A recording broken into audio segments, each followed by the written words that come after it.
Before we begin this video, let me make it clear that this video is not a brag video.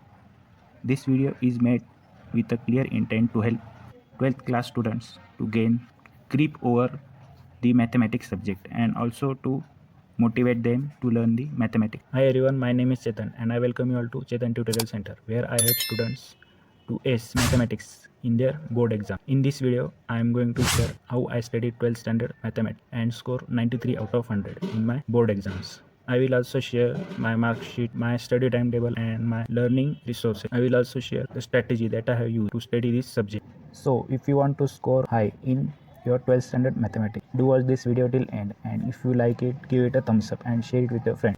And if you are new to this channel, do subscribe. So with that said, let's move on into the video. Now I will begin this video by revealing my 12th standard mark sheet, and I will show you my HSC board mathematics score.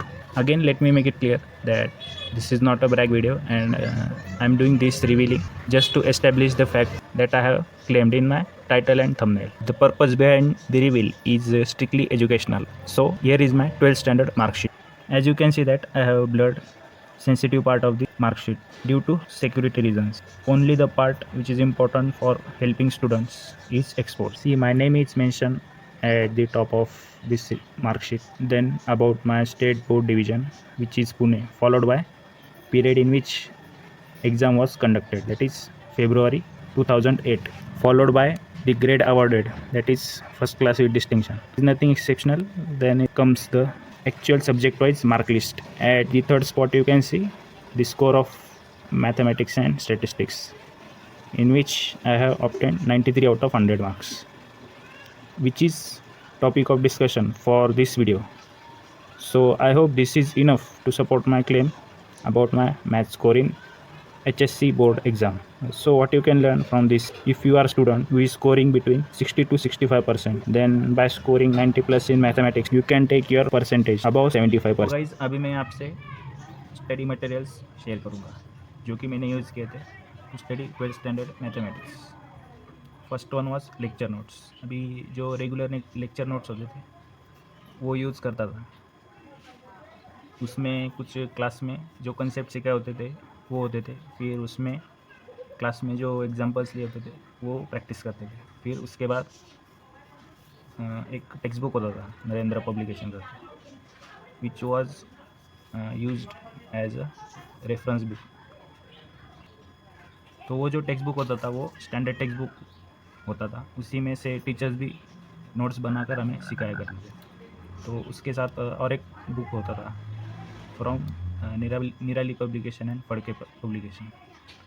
तो इन तीनों books को use करके teachers notes बनाते थे.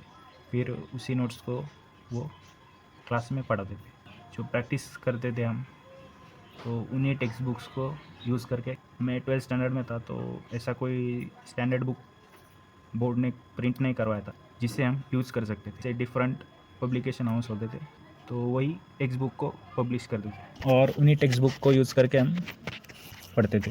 तो ये थे study materials that I have use study mathematics in 12th standard. तो इस पार्ट से आप क्या सीख सकते हैं कि आपको रेगुलर लेक्चर्स अटेंड करने हैं मैथमेटिक्स के. और अभी मैंने वेबसाइट पे देखा है कि आपको एक स्टैंडर्ड बुक भी अभी स्टेट बोर्ड प्रिंट करवा के देता है. तो वो स्टैंडर्ड टेक्स्ट बुक ही आपको यूज़ करना है और उसमें से एग्जाम्पल्स को प्रैक्टिस करना है रेगुलरली. वीडियो के नेक्स्ट पार्ट में मैं आपको मेरा टाइम टेबल बताऊँगा कि मैंने 12th स्टैंडर्ड में कैसे टाइम टेबल बनाया और उसके हिसाब से कैसे स्टडी किया.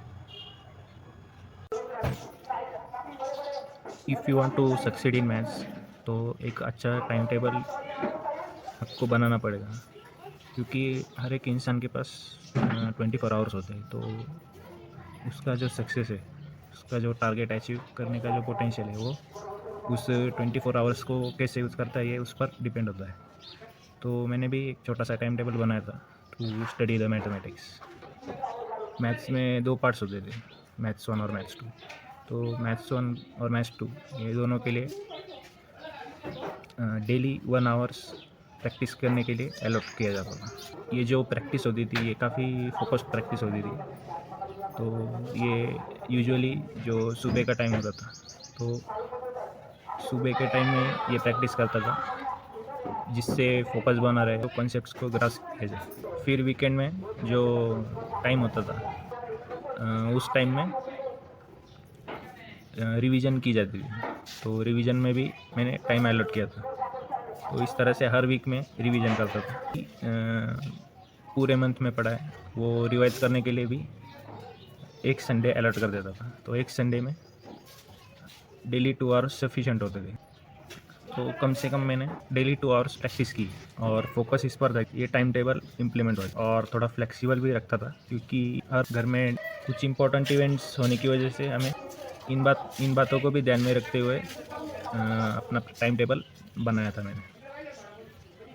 तो आपको ये ध्यान में रखना है कि आप जो टाइम टेबल बनाए वो आप उस पर टिके रहे और उसे अच्छे से आप इम्प्लीमेंट करें। कोई प्रोक्रेस्टिनेशन नहीं करना है, उसमें बहुत ज़्यादा टाइम वेस्ट हो जाता है। इस तरह से टाइम को एफिशिएंटली यूज़ करके थोड़ा सा हार्ड वर्क लगाकर मैंने ये अचीवमेंट अचीव करी। तो डेली 2 आवर्स की फोकस प्रैक्टिस करके इस सब्जेक्ट में धीरे धीरे करके प्रैक्टिस बनाए रखी। तो इससे आप क्या सीख सकते हैं, आपको जो टाइम मिलता है कॉलेज के में तो उसे आपको अच्छे से यूटिलाइज करते अपने हिसाब से टाइम टेबल बनाकर उस टाइम टेबल को अच्छे से फॉलो करना है और थोड़ा प्रैक्टिकल भी रहना है और उसमें जो फ्लेक्सिबिलिटी भी बनाए रखनी है, क्योंकि कभी कभी क्या होता है इंपॉर्टेंट इवेंट्स आ जाते हैं या कोई घर में इमरजेंसी आ जाती है, तो उसकी वजह से क्या होता है स्टडी पीछे छोड़ जाता है। तो वो स्टडी पीछे ना छूटे इसलिए आपको एडवांस में मेहनत करनी है। फिर आप खुद को रिवॉर्ड कर सकते हैं। फॉर एग्ज़ाम्पल अभी मैं जब 12th स्टैंडर्ड में था तो तब 2007 में वर्ल्ड कप, तो मैंने तो पूरा टूर्नामेंट नहीं देखा लेकिन फाइनल मैच तो देखना था, तो इसलिए वो दिन पूरा वेस्ट हो गया। अभी वेस्ट इसलिए किया मैंने क्योंकि उस दिन का जो 2 आवर्स का स्टडी था वो मैंने अगले दिन ही कर लिया था। तो अगले दिन मैंने टोटल 4 आवर्स का मैथ्स का स्टडी किया। तो इस तरह से मैंने ये टाइम टेबल को फ्लेक्सिबल बनाया था।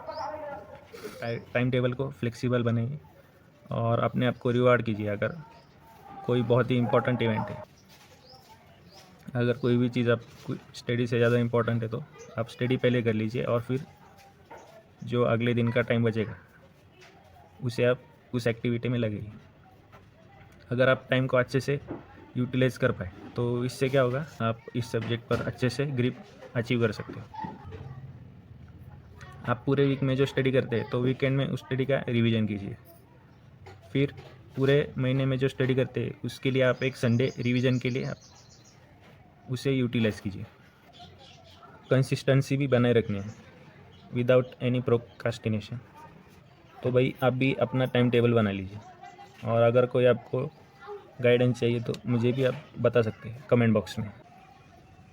तो वीकली और मंथली रिवीजन के बाद आपको हर चैप्टर ख़त्म होने के बाद एक चैप्टर वाइज आपको टेस्ट सॉल्व करनी है। तो उस टेस्ट में आप जहाँ पर भी अटकते हो तो उस पॉइंट्स को आपको नोट डाउन करना है। फिर आप वो पॉइंट टीचर्स के साथ डिस्कस करके कर सकते हो या फिर मेरे साथ शेयर कीजिए, मैं आपको उसे समझने में आपकी हेल्प करूँगा। फिर उसके बाद 3 मंथ्स के बाद आपको फिर एक बार टेस्ट लगानी है। फिर उस टेस्ट में आपको जो भी डाउट आता है वो आप नोट डाउन कीजिए और मेरे साथ शेयर कीजिए या फिर अपने कॉलेज के प्रोफेसर होते हैं उनके साथ डिस्कस कीजिए। फिर वही आपको 6 मंथ्स के बाद भी करना है, फिर 9 मंथ्स के बाद करना है और फिर वही प्रोसेस आप कॉलेज में आपके जो प्रीलिम्स हो गए तो उसमें भी आप वही चीज़ें दोहराओगे और जितने भी आपके वीक एरियाज हैं उनको आप कवर अप कीजिए यूजिंग दोज टेस्ट्स। तो इतनी मेहनत करने के बाद मुझे 93 out of 100 12th standard board में मैथमेटिक्स में मुझे स्कोर मिला।